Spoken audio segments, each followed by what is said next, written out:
पुस्तक स्त्री, लेखक आचार्य प्रशांत जी। अध्याय प्रथम, भाग 2। अध्याय का नाम है स्त्री, न देह न भावनाएं। तो पहला भाग मैंने अपलोड कर दिया है, अब ये दूसरा है। आचार्य जी कहते हैं अब आदत बन गई है, पुरानी आदत है, आदत बन गई है। आदत को बनने ही नहीं देना चाहिए। छोटी बच्चियों में सजावट की प्रवृत्ति को प्रोत्साहन नहीं देना चाहिए। मैं माओ को देखता हूँ, वो छोटी बच्चियों को ही परियां बना रही हैं। इतनी सी बच्ची है, उसको परी बनाकर घुमाएंगी, और वो छोटी सी बच्ची है, वो भी टीवी पर यही देख रही है, बस परी परी।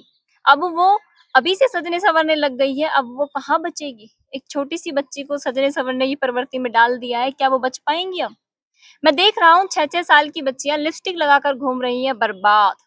और पुरुष का स्वार्थ रहा है कि औरत को शरीर ही रहने दो।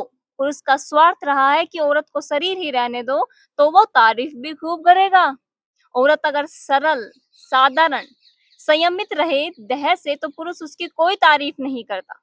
और यही एक सजी सवरी छैल छबीली निकल आए, तो जितने भी पुरुष होंगे सब तालियां बजाएंगे, वाह वाह करेंगे, और उस औरत को लगेगा कि हमारी तो बड़ी इज्जत बढ़ गई, हमारा तो बड़ा मान है, बड़ा मूल्य बढ़ गया। वो पागल है, वो जानती ही नहीं कि उसका शोषण किया जा रहा है।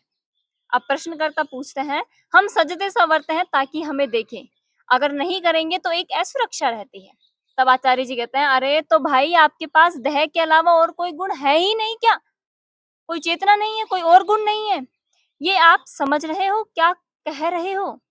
आप कह रहे हो मेरे पास तो और कोई गुण ही नहीं है कि पति मुझे देखे, और न तो मुझे कला आती है, न ज्ञान है, न मैं किसी काबिल हूँ। तो मेरे पास एक ही पूंजी है, क्या, शरीर। ना तो कला है, ना ज्ञान है, ना कौशल है, ना चेतना है, तो फिर एक ही पूंजी बचती है उन महिलाओं के पास, शरीर। तो फिर शरीर के ही बल पर पति को आकर्षित करती हूँ। ये कितनी जलील बात है।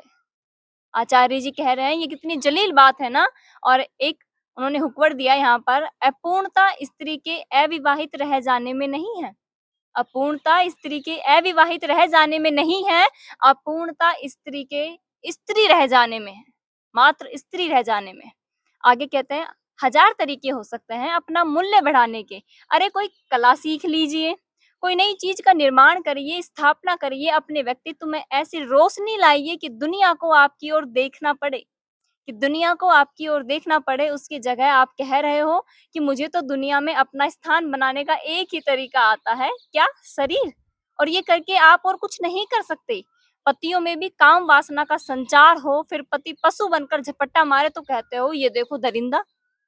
अब देखो, तब एक ही बात सूझती है इसको, और इसका बहाना, और उसको बहका कौन रहा है, उसको उत्तेजित कौन कर रहा है, ये सब पतिजन सहमत है। सत्संग में पहली बार जान आई है। श्रोतागण हंसते हुए कह रहे हैं, इतनी देर में गुरुजी ने असली बात बोली। आगे आचार्य जी कहते हैं, हम नहीं जानते शिकारी कौन है और शिकार कौन है। शिकार करने की चेष्टा मत करिए, शिकार हो जाएंगी। शिकार करने की चेष्टा मत रखिए, शिकार हो जाएंगी। आप स्थूल रूप से शिकार हो जाती है, क्योंकि सूक्ष्म रूप से शिकार करने की आपकी भी मनसा होती है। इस बात को स्वीकारिए। हाँ, स्त्री सूक्ष्म रूप से शिकार करती है तो किसी को दिखाई नहीं देता, पुरुष स्थूल रूप से शिकार करता है तो पता चल जाता है। जिसे शिकार न बनना हो वो शिकारी भी न बने। ये खेल ऐसा है जिसमें शिकारी का ही शिकार हो जाता है।